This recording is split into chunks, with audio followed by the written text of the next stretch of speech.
Welcome to the Playbook. This is David Meltzer live at SoFi Stadium. It's amazing what $5.5 billion can build. If you want to come join us anytime here at SoFi, I'm blessed to have my studio here, the Wynn Palazzo, and in Orange County. But we got about 65,000 seats in our waiting room. Today we have an incredible guest. Mathew Knowles is here. He has so many similarities to my career in sales, marketing, speaking. He does speaking engagements, dinners like I do, with a purpose. And so, Mathew, I want to welcome you and thank you for taking the time to visit us at SoFi. Yeah, well, thank you, David. What a cool idea to have this backdrop. We are blessed, and I know you're probably used to being in full stadiums, but this is more aligned with my brand, having an empty stadium. Some of them didn't get that. Yeah, but I know you did. Well, I was talking about spheres of influence, and my career, I've always been the sphere of influence. I've been behind a partner CEO of Lee Steinberg Sports and Entertainment, the most notable sports agency in the world, represented Warren Moon, Troy Aikman, Steve Young, 8 first picks in the draft. And then Warren Moon and I became partners. And I was always kind of known for other people. And along the way, from the time my mom taught me valuable lessons to all the different mentors I had in my career, I somehow aggregated a great amount of knowledge and skill that was helpful to other people. And I see your career very similar. Billions of dollars that you've made. You have impacted that I made for other people. For other people. Well, me too. Yeah. I used to, when I started being a sports agent, we would brag. We have over $2 billion in management, right, at the sports agency. That's after 8 first picks in just the NFL draft. Evander Holyfield, even Oscar De La Hoya, all these great boxers, and now Mahomes, who's still represented by Lee, right? That's like a half a contract, to get to $2 billion in management. So the world has changed. Yeah. Give us a little bit of background on the career, as you have made a lot of money for other people, and how you're transitioning that to making money for yourself. Okay, good question. Glad to be here today. I have many names. Dr. Knowles, because I teach in academia for the last 20 plus years and went back, got an MBA, PhD. Professor Knowles, of course. Mr. Knowles, Beyoncé and Solange daddy. That's the most important. That's the most important one. But, I grew up in a little small town in Alabama, Gaston, Alabama. Interesting enough, I'm 72 years old. I went to elementary school in 1958. I never went to a black school. I integrated elementary, junior high, high school, University of Tennessee at Chattanooga. A lot of battle scars for that. A lot of battle scars. I've been beaten, I've been spit on, electric prodded. But it taught me a lot of determination. It taught me to want to be the very best. It taught me to go out and get knowledge. Knowledge is power. Then my journey, I like to talk about, it's not the destination, it's the journey. So quickly I share that journey. It took me to corporate America, where I worked at Xerox, but in the medical division of Xerox. I sold copiers for a year, and then Quantum Leap promotion. My interview for that promotion, most of the sales reps that sold copiers, they came in the interview talking how many years they had been there and how they accomplished. It was the medical division of Xerox, so Xero Radiography. I spent a month at the library.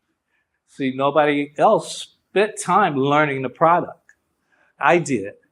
So I sold Xero Radiography, was fortunate to be the #1 sales rep in the world, multiple years. Then went on to be the first black to sell MRI and CT scanners in America with Philips. And then ended my career with Johnson & Johnson as a neurosurgical specialist. My background is, most people have not a clue. They just think it's music. Right. They don't know that I came from this highly sophisticated, where you can't make many mistakes. And then I transitioned into music because of managed care. I was doing a procedure. The surgeon called me afterwards. I thought I had made a mistake. I'm trying to, oh God, what did I say? Did I say something wrong? Did I do something wrong? And then he told me he had to reduce his cost in the operating room and he could use my instruments. And at that time, I knew that was a defining moment. Each and every one of us have defining moments. That was it for me. And I had to then decide, what am I passionate about? Because that's the key word. You probably hear us say that word quite a bit. And then went into the music industry. Most people thought it was for my daughter. It really wasn't. I had a young man that was a rapper in Houston that had been asking me to manage him. At the same time, Girls Time, Beyonce's group, had lost on Star Search. So it was a combination of those things. And that brings us here. We started a clothing line. All the things, Dave, that I've done, I didn't know anything about it. I didn't know anything about the medical field. I didn't know anything about the apparel. We started a clothing line, House of Darion, and Darion, we sold in 7 years. We went from zero, sold it for $75 million. I didn't know anything about the music industry. I went back to school because I think knowledge is power. I went to as many seminars, similar to what you're doing today. I sat right where you are. And now I've written books. Motivational speaker is what I do. That's what I do. Which is why I wanted you here, because I believe a lot of times that we identify with how people label us. And whether it's the color of your skin, your religion, your politics, we create a separation instead of an appreciation. And there's two things that you mentioned that I'm sure carried forward to your daughters as well. One was a very valuable lesson of being more interested than interesting. And when I got out of law school, I went down in the South to Tulane, oil and gas lawyer. Oh, yeah. And there was a new thing called the internet in 1992. My mom told me the internet was a fad and that, you know, if I was going to sell the internet coming from law school, it'd be the dumbest thing. I'd take that job in Houston to be an oil and gas litigator. That pays real money and it's a stable job. But I did research. I was more interested in understanding if the internet was a fad or how this internet, you know, in dial-up service and DOS would really work. And that changed my life. But the second one was really interesting, and you're around it all the time. What was the impetus or catalyst? Because you obviously have a common denominator of success called the desire that you must be what you can be. And I know you flippantly said, you know, I was the first black this, I was beat up, prodded with electric, you know, that, you know, I was the guy with Warren Moon, and people don't even realize they wouldn't let him play quarterback in the NFL. He was the best quarterback in the NFL 6 years in Edmonton, Canada, freezing his butt off, making no money because of the color of his skin. So I know there's a lot more to that you have to, because a lot of people in your position would not get an MBA, would not get a PhD, would not raise children, would not do all the things that you did. I'm really interested in what was it that made your purpose so much greater than the pain that you had to endure for the success, not only of you, but your children. Wow, that's one of those things that my therapy asked me. There you go. Therapist I'm free. I'm free. You get paid by the hour or what? No, that's a really good question. I think, you know, my parents instilled in me. I had these amazing parents. You know, I grew up on a dirt road with an outhouse. But my mom and my dad were entrepreneurs. I'm third generation entrepreneur. And my mom would always say to me, Matthew, you can do whatever you want to do in life. You just need to determine what that is. Make sure that it's something you love doing. And that's that word passion that I talk about all the time. Most people haven't found their passion yet. That thing that excites them, you know what I'm talking about, that wakes you up, that made me excited about being here today. I was excited about being here today. Me too. That thing that at night I'm thinking about, and I have to stop thinking because I turn my brain on at night, I can't turn it off because I get so excited. But that's the excitement and passion. It all starts there. And without that, you really don't have anything. And what coexists with passion, What coexists is work ethics. See, you see people like Warren and Beyoncé and Serena and all of these they're great goats, greatest of all time. To them, it's not work. To them, it's fun. And we said, why do you work so hard? And they say, what are you talking about? I love this. I love this. And I think they instilled, my parents, those two things, passion and work ethics. And that drives me. And the relativity between passion and work ethic is something that I study, because one of the, I think, blessings in my life, I grew up blessed in the academic way, that I was joking around earlier, that when I go to a family reunion, people are more amazed in my family that I was an average or below average college football player than all my siblings and cousins that graduated summa cum laude from Harvard, Penn, and Columbia. Genetically, that's what we were born to do. But there's a reconciliation between the working hard and loving what you do. I'd love to understand your philosophy of, by working hard is how we learn to love what we do, because I think a lot of kids today sit around going, oh, I don't love that, so I'm just going to sit and play the Xbox. Yeah. Again, I teach here at Pepperdine and in London. I don't want to work hard. I want to work smart. Mm. The hell with working hard. That's not what I want to do, and that's not what I mean when I say living your passion and those work ethics. You have to be strategic. You have to build the right team around you. Those things become critically important. So that, sometimes people get determination and passion confused. Mm-hmm. My dad was determined because he didn't have education and he did the best he could for his family. I'm not sure some of the things he did, he was passionate about doing. I never wanted to be that guy. I always want to do the things I love and enjoy and embrace and be authentic. You can tell when people are full of bullshit. You can tell that. You can tell when people are authentic and they really do generally love what they do. And they can look you in the eye and say, hey, what you see is what you get all the time.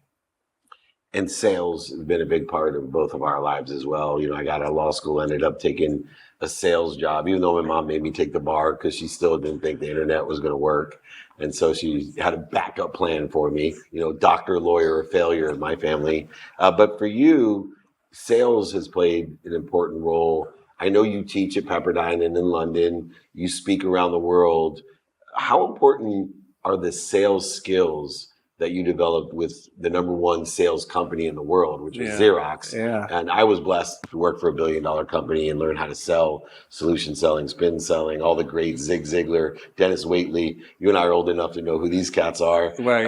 But I think it established my entire backbone for success was spending those first years learning how to sell. I totally agree with you, because people buy you first. They buy you first and then what's in your bag that you're selling. Most people don't understand that. And you only have seconds. When I came in this room, you formed an opinion of me in seconds. And you still have that same opinion. And so I understand that. I understand that people buy me first. And most people are selling a product first. The other thing is, for me, sales and marketing.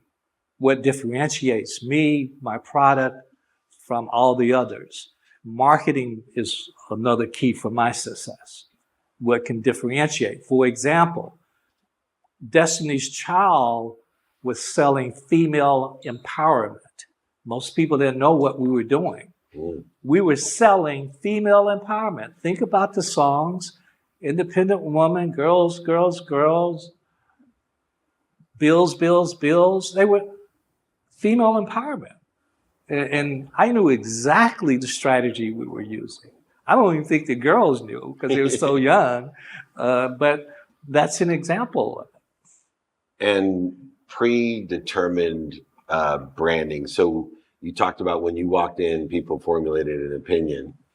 Knowing who you are, or knowing who I am, or several other of you, people predetermine who you are. and I love to surprise people. Yeah. What you know, Isn't that cool? yeah, right. Like I love when people say, "Wow, I didn't think you would be this way. I can't believe you took my call." Or you, for you, regardless of what people think before they meet you, do you believe that opinion is out the door when you meet them, or Yeah. Most time it is. I mean, people assume I'm just a dad. But after they get because they didn't even put Dr. Knowles on my notes. yeah, but then when they meet me, they realize the intellectual part, the strategic part of how our success with Destiny's Child and Beyonce's career of architecting that, strategically having each one of the ladies have solo careers. And so I think when I walk out of the room, I also motivate, which is really important to motivate people to be the best that they can be. Yeah, impact. We were talking about there's a difference between people that sell tickets and people that impact people. Right. I kind of want to finish up before we take questions. I'm a dad of 4, 3 daughters, 1 son. And I always tell my wife, and they're extraordinary kids, I'm like, I don't know what people do with bad kids, because good kids are difficult. I also would say that I could imagine, and I have friends who have children that are influencers or famous athletes, celebrities, entertainers. It adds a lot of stress, especially if you're incorporated into the marketing, the management, the agentry side of it. For you, what was the greatest challenge of being a dad, but also managing the business side of the brands? Okay. So let's start with the business side first. Yeah. In the music industry, parents aren't accepted, which I don't understand, because some of the best artists ever in the music industry, they were managed by their parents. Yeah. Michael Jackson, Brandy, Usher. Elvis. Elvis. But there's a whole thing around a parent being a manager. Finally, I got accepted in the music industry, a strategy that I had that with No, No, No, the first single, there was a part 1, part 2, and I gone to broadcast data system and said, hey, can we have both of these songs counted as one? Because the lyrics are the same, just the tempo is different. Nobody's ever asked us that. And then they said yes. And that's why the first single out of nowhere became number 1. Then you become a genius at the record label once you make a monumental move the needle like that. So those things have happened to me many, many times because I'm studying, I'm strategic, I'm learning all the things I love. It's difficult with being a parent and being a manager of your child. That is difficult, especially when it's a group. And you have a fiduciary duty to be fair to everyone. A lot of those decisions I made were not best for Beyonce, but they were the best for the group. Again, and then the time. Do you have the time to be dad? I'm happy now that I can be dad and I can be granddad. We still do some business. I know today, and I'll be the first to say it, today Beyonce launched a whiskey that's named Sir Davis, who is my grandfather, who was the regional moonshine distributor in Marion, Alabama. So we still have some family business that we'll be doing, but it's difficult though. It's difficult. Easier now than it was then. I bet. And just another thing we have in common, I was named after my great-grandfather, Davis, who also wow. Did a little bit of moonshining as well. So you sure that wasn't you? Reincarnated baby. Well, Dr. Mathew Knowles, as always on the playbook, understanding the playbook of success, your mindset, your heart set, and your handset are lessons for everyone in our community to know how we can enjoy the consistent, everyday, persistent, without quit pursuit of our own potential to make a lot of money, help a lot of people, and have a lot of fun. And that's why I created the Playbook and over 1,930 episodes of this podcast. So I'm going to have to go back Congratulations, and listen by to the way. this one. And maybe you can talk to the data people and see if we can aggregate some of the episodes so that I can be the #1 podcast. We'll take 6 of them compared to the rest. Maybe we can work on that as well. Oh, you want me to manage you? Yeah, exactly. Okay. Why not ask the best? You don't get it unless you ask. Yeah, This I is agree. Dave Meltzer at the greatest stadium ever built with one of the greatest sales and marketing speakers, philanthropists, and dads that I know, Dr. Matthew Knowles. Thank you for joining me here on The Playbook.